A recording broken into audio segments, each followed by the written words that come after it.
Selamat datang di Dr. Oz Indonesia. Mendengar kata Ebola, ya tentunya sudah tidak asing lagi di telinga kita. Isu yang kian marak di dunia medis ini telah banyak beredar dan menjadi perhatian khusus bagi warga dunia. Wabah Ebola yang mulai marak di Afrika Barat sejak tahun awal ini ternyata telah menelan korban hampir sekitar 4.500 orang. Nah, bicara masalah perkembangan virus Ebola, penyakit yang menyerang sistem pembuluh darah ini termasuk penyakit yang tidak bisa disembuhkan. Bagaimana Indonesia mewaspadainya? Don't touch this.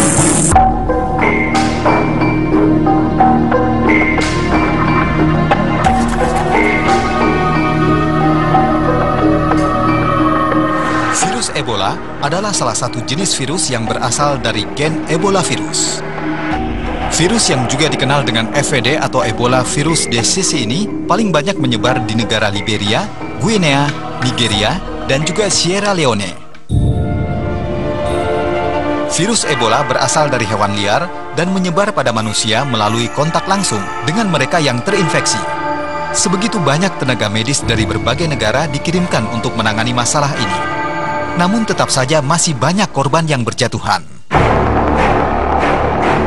Meski virus ini merebak di tempat yang jauh dari Indonesia, namun bukan alasan untuk mengabaikan virus berbahaya yang satu ini. Bahkan kini muncul kabar bahwa salah seorang warga Indonesia kini dicurigai terkena virus yang mematikan ini. Benarkah Indonesia perlu waspada Ebola? Lalu bagaimana bentuk keamanan yang tengah dilakukan oleh pihak yang terkait? Ya, virus Ebola, bagaimana dengan Indonesia? Tapi sebelumnya alangkah baiknya kita mengerti dulu apa sebenarnya virus Ebola ini. Bersama saya sudah ada Dr. Ari Faryalsyam. Apa kabar, Dok? Baik. Ya, kami sudah membaca beberapa tulisan dari Dr. Ari mengenai virus Ebola, terutama di media cetak. Ya, tapi sebelumnya mungkin masyarakat kita lebih ingin mengetahui lebih banyak sebenarnya awal dari virus ini. Banyak berita yang beredar itu dari beberapa hewan, contohnya kelelawar, gorila, kera. Nah, ini sistemnya adalah manusia mengkonsumsi daging atau kontak dengan cairan. Menurut Dokter Adi gimana, Dok? Jadi memang pertama kali kita ketahui bahwa virus ini ditemukan tahun 1976 waktu itu ya di Afrika. Dan virus Ebola ini kenapa berbahaya? Tadi angka kematiannya cukup tinggi sampai dengan 100% sebutkan demikian. Bahkan menurut Badan WHO mengatakan apabila seseorang terinfeksi virus Ebola, angka kematian hampir 90%. Ya, betul. Jadi pada beberapa tempat itu sampai tadi ada yang 30%, 40% ya. Jadi cukup tinggi, itu yang menyebabkan ini begitu berbahaya ya. Diketahui juga ternyata orang yang tertular itu di awal-awal juga katanya habis memakan binatang tersebut. Jadi yang sudah terinfeksi. Nah, gitu terinfeksi hewan ini dari mana hewan ini terinfeksi, Dok? Kalau dari informasinya aja. Ya, jadi kan ya ini mungkin udah perjalanannya lah bahwa virus ini hidup di hewan tersebut. Nah, suatu saat menularkan kepada manusia. Baik itu dari darahnya, ya daging tentu ada darah di situ, dari kotorannya sendiri, begitu ya. Nah, itu yang bisa menyebabkan seseorang tertular. Ada dokter-dokter yang tertular, kemudian juga ada perawat yang tertular, yang merawat penderita tersebut. Karena memang darah yang mengandung virus tersebut, kemudian cairan-cairan yang mengandung virus tersebut itu bisa menularkan kepada kita. Cara penularan kalau dari manusia ke manusia? Ya, disebutkan bisa kalau kita kebetulan ada luka misalnya, kita ngurus pasien tersebut, itu bisa kita langsung kontak. Seperti HIV contohnya gitu. Ya, kalau atau kontak seksual itu jelas ya. Kemudian penggunaan jarum suntik. Kadang-kadang kan misalnya petugas kesehatan merawat pasien yang menggunakan alat-alat yang kemudian sudah tercemar dengan virus tersebut dan dia juga bisa tertular begitu. Ada berita juga berdasar dari air liur, bahkan keringat. Nah, ini menyikapinya gimana? Karena kalau keringat mungkin ya seperti ini. Iya, betul. Kalau kita memang kebetulan ya petugas kesehatan dan harus merawat pasien itu secara langsung, nah ini memang kita harus, yang kita bilang kita harus menggunakan alat pelindung diri ya. Seperti yang di media-media kita lihat itu kayak mau ke bulan gitu loh. Karena kan memang tadi dia bisa tertularnya tadi bisa aja ke mata kita, kecipratan lah kasarnya. Kecipratan kan? Air liurnya misalnya ke dalam mata kita. Pas dia batuk, atau mungkin kan juga disebutkan bahwa pasien-pasien tersebut bisa saja mengalami muntah darah. diare. Ya kan kalau dia diare muntah darah pasti kan ada petugas yang harus merapikan itu tadi. Nah, ada virus-virus di situ. Nah, oleh karena itulah memang harus menggunakan pelindung diri ya. Ya, dari proses masa inkubasi virus di tubuh penderita, biasanya ini kan akan muncul beberapa sindrom atau gejala. Ya. Mungkin kita kuatkan dengan gambar di sebelah, Dok ya. Nah, ini ada beberapa biasanya muncul keluhan kayak demam, flu, batuk atau seperti apa, Dok? Jadi kan sebutkan tadi masa inkubasi dari seorang yang terinfeksi oleh Ebola ini 2 sampai 21 hari. Nah, bisa saja mungkin hari ketiga. Gejala awalnya tetap bahwa dia demam dulu, demam tinggi. Ya, demam tinggi, ya sakit kepala, kemudian juga nyeri-nyeri sendi, ya nyeri-nyeri sendi, ya seperti flu-like syndrome lah, sakit tenggorokan gitu. Nah, kemudian karena tadi si virusnya langsung sudah menjalar ke organ tubuh kita, ya terutama tadi sistem darah kita, ya pembuluh darah kita, termasuk juga pembekuan darah, timbullah gejala-gejala manifestasi akibat perdarahan tersebut terganggu tadi. Jadi mulai misal dari ya mata merah, conjunctival bleeding kita bilang ya, perdarahan yang daerah sininya ya, merah di dalam yang putihnya ini merah ya, karena ini manifestasi perdarahan ya. Kemudian juga timbul mimisan ya. Mimisan, kemudian pasien juga muntah darah karena memang kalau kita bicara soal seseorang terjadi perdarahan itu 3 hal, pembuluh darahnya, trombositnya dan pembekuan darahnya. Nah, ini yang kena pembekuan darahnya ini kena nih. Termasuk juga tadi pembekuan darahnya menurun sehingga proses pengenceran darah di mana-mana. Terjadi di mana-mana tadi ya. Kemudian juga tadi muntah darah dan biasanya juga tentu diikuti dengan buang air besarnya, ini kehitaman. Kulit beruam ini ya, Dok ya. Otomatis juga kulit-kulit menjadi merah-merah seperti begini, bintik-bintik merah. Oke, baik. Tadi Dok dibilang bahwa masa inkubasi ya. Masa inkubasi mulai hari kedua, hari ke-21. Nah, hampir beberapa data dari masa inkubasi ini angka kematian biasanya dimasuk hari keberapa. Ini mah bukan kita mengkhawatirkan masyarakat, tapi kasus ini menurut WHO hampir 90% angka kematian. Iya, jadi memang angka kematian ini menjadi tinggi tentu setelah manifestasi perdarahan terjadi. Nah, biasanya memang kalau artinya kalau kita menghadapi pasien lah ya dengan suatu gangguan perdarahan, bintik-bintik merah, perdarahan, muntah darah, ya itu bilang udah berat itu. Dan biasanya sudah terjadi multi organ failure. Jadi kegagalan organ sudah terjadi di mana-mana. Nah, itu yang boleh dibilang bahwa kemungkinan untuk hidupnya menjadi lebih kecil lagi. Saya kombinasi dengan artikel Dr. Ari waktu itu. Gimana Indonesia menyikapi? Kalau kita dari sisi medisnya dulu. Iya, saya tanggal 1 Agustus sudah menulis tuh bahwa kita tidak perlu takut mengenai virus ini. Kenapa tadi? Ya pertama memang ini berkembangnya di Afrika. Seorang yang bisa menularkan kepada orang lain itu setelah bergejala.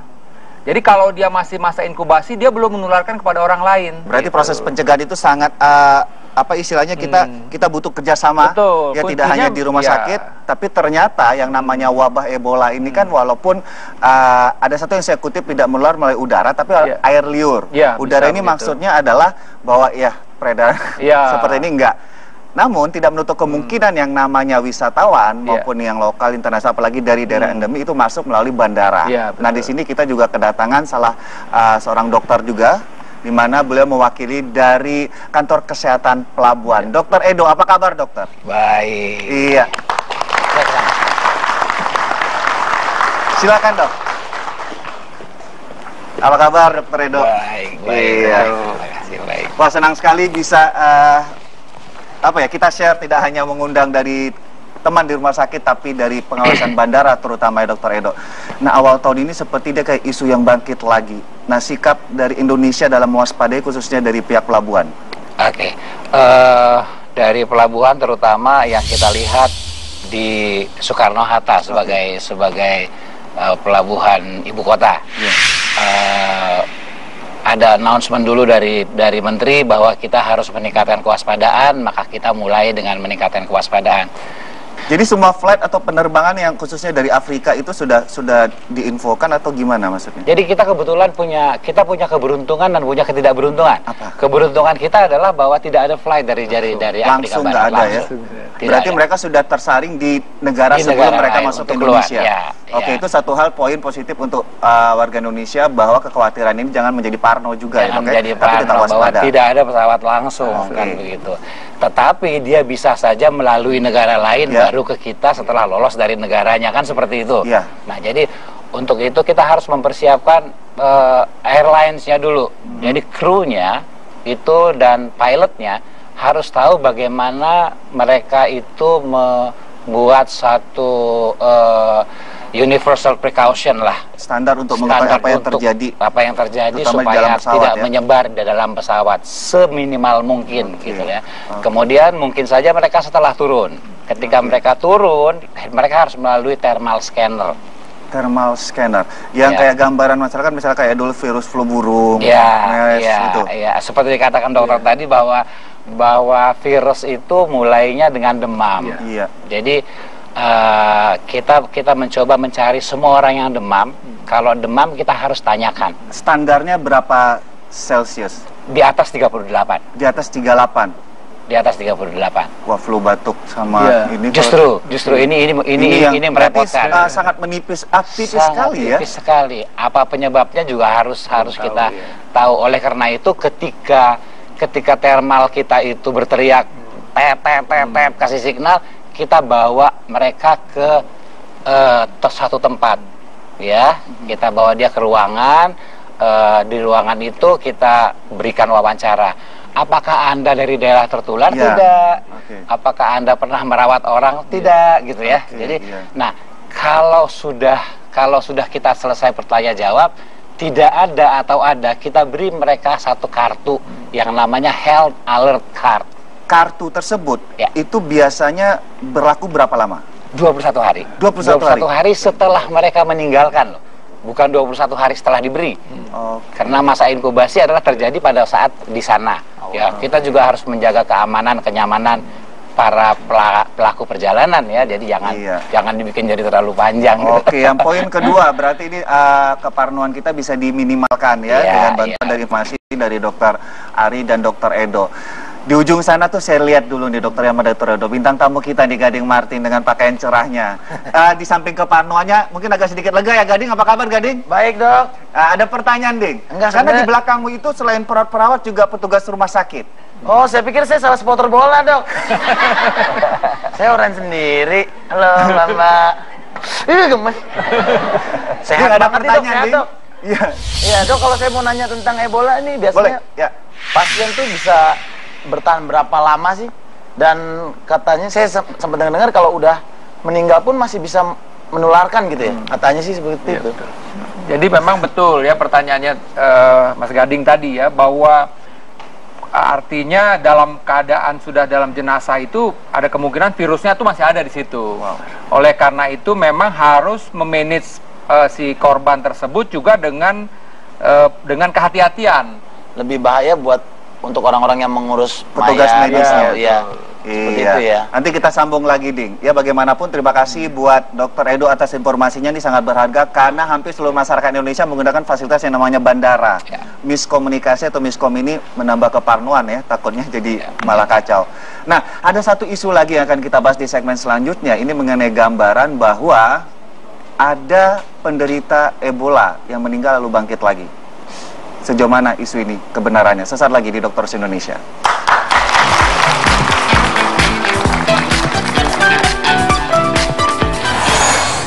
Ebola bisa disembuhkan dengan darah korban. Darah korban Ebola dapat menjadi obat. Benarkah? Temukan jawabannya sesaat lagi. Sebenarnya kan kalau kita lihat bahwa virus itu adanya di dalam darah, justru